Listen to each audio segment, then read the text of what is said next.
नमस्कार दोस्तों, स्वागत है आपका इन्वेस्टिंग दर्पण की एक और नॉलेजफुल वीडियो में। और आज इस वीडियो में मैं आपसे डिस्कस करूंगा आईडीएफसी फर्स्ट बैंक को। दोस्तों बात करें आईडीएफसी फर्स्ट बैंक की, तो इसके क्वार्टर टू के रिजल्ट्स भी आ चुके हैं, उनको भी हम देखेंगे और देखेंगे इस स्टॉक को चार्ट पर कि क्या इस स्टॉक में इस समय इन्वेस्टमेंट किया जा सकता है या नहीं। तो बने रहिए वीडियो में। बात करें आईडीएफसी फर्स्ट बैंक की, तो इसका मार्केट प्राइस 86.70 दिखाई देता है और बीते दिन 27 अक्टूबर की अगर हम बात करें तो 2.06% की स्टॉक में तेजी देखने को मिली है। दोस्तों बात करें आईडीएफसी फर्स्ट बैंक की, तो इसने रिटर्न्स के मामले में अच्छे बैंक को भी पीछे छोड़ दिया है। हम बात करें अगर आईसीआईसीआई बैंक की, तो आईसीआईसीआई बैंक के अगर हम एक साल के रिटर्न्स को देखें तो आईसीआईसीआई बैंक फ्लैट नजर आता है, लेकिन आईडीएफसी फर्स्ट बैंक की अगर हम बात करें तो एक साल में इसने अच्छे खासे रिटर्न्स दिए हैं। मैं मार्केट अपडेट और मार्केट से जो जानकारी की वीडियो लाता ही रहता हूं। अगर आप चैनल पर नए हैं तो प्लीज आप चैनल को भी सब्सक्राइब कर लें और अगर आपको वीडियो अच्छी लगे तो वीडियो को लाइक करना भी ना भूलें। आपके लाइक और सब्सक्राइब से मुझे मोटिवेशन मिलता है। बात करें आईडीएफसी फर्स्ट बैंक की, तो इसके रिटर्न्स को हम देख लेते हैं कि आखिर इसके रिटर्न्स कैसे रहे।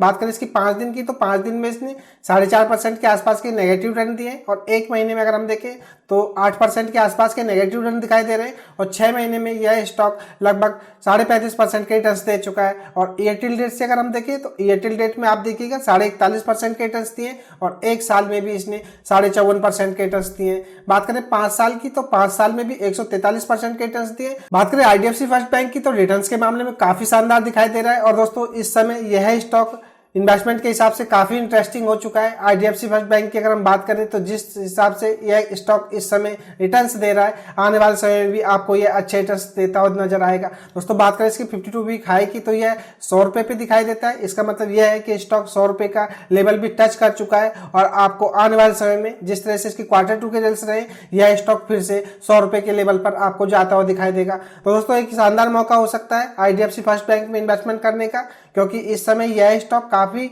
अच्छा दिखाई दे रहा है। अगर आपने इस स्टॉक में होल्डिंग ले रखी है तो मैं चाहूंगा दोस्तों आप अपनी होल्डिंग को कंटिन्यू करें और अगर आप इसमें फ्रेश इन्वेस्टमेंट करना चाहते हैं तो मैं आगे अभी आपसे चार्ट पर डिस्कस करूंगा कि इस स्टॉक में फ्रेश इन्वेस्टमेंट करने का मौका बनता हुआ नजर आ रहा है या नहीं। और आप इसके शेयर होल्डिंग पैटर्न को देखिएगा।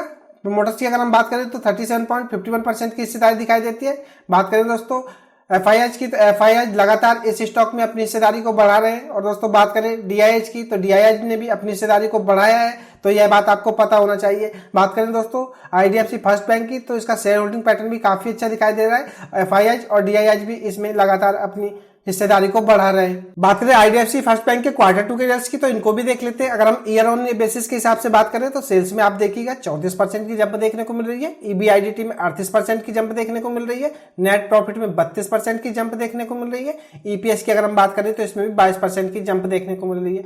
बात करें आईडीएफसी फर्स्ट बैंक की, तो ईयर ऑन ईयर बेसिस के हिसाब से परफॉर्मेंस काफी अच्छी दिखाई दे रही है। और हम क्वार्टर बेसिस के हिसाब से देखें तो जून क्वार्टर से सितंबर क्वार्टर को देखें तो सेल्स को आप देखिएगा 6,869 करोड़ रुपए से बढ़कर के 7,356 करोड़ रुपए हो गई है। तो कहा जा सकता है क्वार्टर बेसिस के हिसाब से हमें सेल्स बढ़ती हुई दिखाई दे रही है। और ईबीआईटी को देखें तो यह 2,755 करोड़ रुपए से बढ़कर के 2,979 करोड़ रुपए हो गई है। तो ईबीआईटी में भी हमें अच्छी खासी जंप देखने को मिल रही है। बात करें नेट प्रॉफिट की, तो 732 करोड़ रुपए से बढ़कर के 747 करोड़ रुपए हो गए। तो क्वार्टर बेसिस के हिसाब से हमें नेट प्रॉफिट भी बढ़ते हुए दिखाई दे रहे हैं। ईपीएस को अगर हम देखें तो 1.10 से बढ़कर के 1.11 हो गया है। तो क्वार्टर बेसिस के हिसाब से इनके ईपीएस में भी सुधार होता हुआ नजर आ रहा है। ओवरऑल बात करें आईडीएफसी फर्स्ट बैंक की, तो इसकी ईयर ऑन ईयर बेसिस और क्वार्टर बेसिस के हिसाब से परफॉर्मेंस काफी अच्छी दिखाई दे रही है। और दोस्तों इसका असर इसके स्टॉक पर भी आपको देखने को मिलेगा।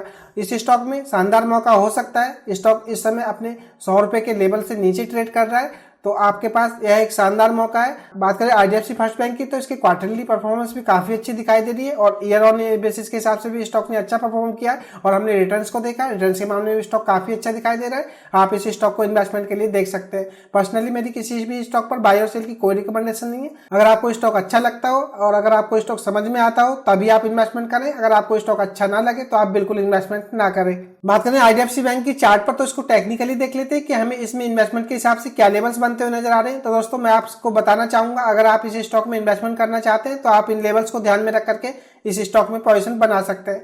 बात करें इसके करंट मार्केट प्राइस की, तो वह 86 रुपए के आसपास दिखाई देता है। और अगर हम इसके कुछ मूविंग एवरेज को देखें तो 5 दिन का मूविंग एवरेज 86 रुपए दिखाई देता है, 9 दिन का मूविंग एवरेज 87 रुपए दिखाई देता है, 13 दिन का मूविंग एवरेज 88 रुपये दिखाई देता है, 21 दिन का ईएमआई 89 रुपये रहा है, 50 दिन का ईएमआई 89 रुपये है और 100 डे का ईएमआई 85 रुपये रहा है और 200 डे का ईएमआई इसका 76 रुपये दिखाई देता है।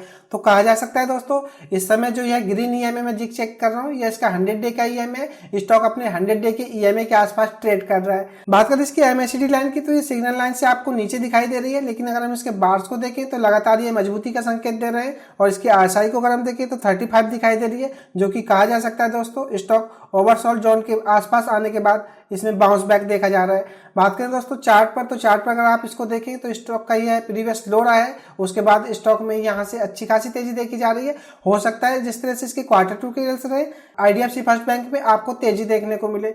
दोस्तों मैं चाहूंगा आप इसके करंट मार्केट प्राइस इस पर बाइंग कर लें और मैं चाहूंगा आप इस स्टॉक में SL लेकर के काम करें, क्योंकि दोस्तों स्टॉक कितना भी अच्छा क्यों ना हो आप बिना SL के स्टॉक मार्केट में काम ना करें, क्योंकि कोई भी स्टॉक कितना गिर सकता है उसकी कोई गारंटी नहीं है और स्टॉक कितना बढ़ सकता है उसकी कोई गारंटी नहीं है। और मैं प्रिडिक्ट नहीं कर सकता कि इस स्टॉक में यहाँ से आपको तेजी देखने को मिलेगी। लेकिन दोस्तों जैसे कि इसके Q2 के रिजल्ट्स काफी अच्छे रहे, हो सकता है इस स्टॉक में इसके Q2 के रिजल्ट्स का असर देखने को मिले और इस स्टॉक में आपको अच्छी खासी तेजी देखने को मिले। आप इसे करंट मार्केट प्राइस पर बाइंग कर लें। और मैं आपको SL बताना चाहूंगा, अगर आपका व्यू लॉन्ग टर्म का है तो मैं चाहूंगा आप इसके 200 डे के EMA को SL लेकर के चले। दोस्तों बात करें इसके 200 डे के EMA की तो यह 76 रुपये दिखाई देता है। आप इसमें 76 रुपये का SL लेकर के पोजीशन बना लें और लॉन्ग टर्म में यह आपको अच्छे रिटर्न्स देगा। अगर आप इसमें तेजी को प्ले करना चाहते हैं, इसके Q2 की तेजी को प्ले करना चाहते हैं, तो अगर आपका point of view short term का है तो शॉर्ट टर्म के लिए मैं आपको SL बताना चाहूंगा। तो आप इसकी प्रीवियस डे का कैंडल लेकर चल सकते हैं। दोस्तों यह 84 रुपये के आसपास है, तो मैं चाहूंगा आप इसमें कोई ज्यादा बड़ा रिस्क ना लें और 84 रुपये का SL लेकर के शॉर्ट टर्म में पोजीशन बना लें। क्योंकि दोस्तों बात करें इसकी तो यह स्टॉक जिस तरह से चार्ट पर दिखाई दे रहा है, इस स्टॉक में यहाँ से 100 डे की मूविंग एवरेज के आसपास से बाउंस बैक नजर आ रहा है। आपको आने वाले समय में इस स्टॉक में तेजी देखने को मिल सकती है। तो यह थी खास अपडेट IDFC फर्स्ट बैंक को लेकर के। मैंने इसके Q2 के रिजल्ट्स को आपसे डिस्कस किया, टेक्निकली इस स्टॉक को चार्ट पर आपसे डिस्कस किया।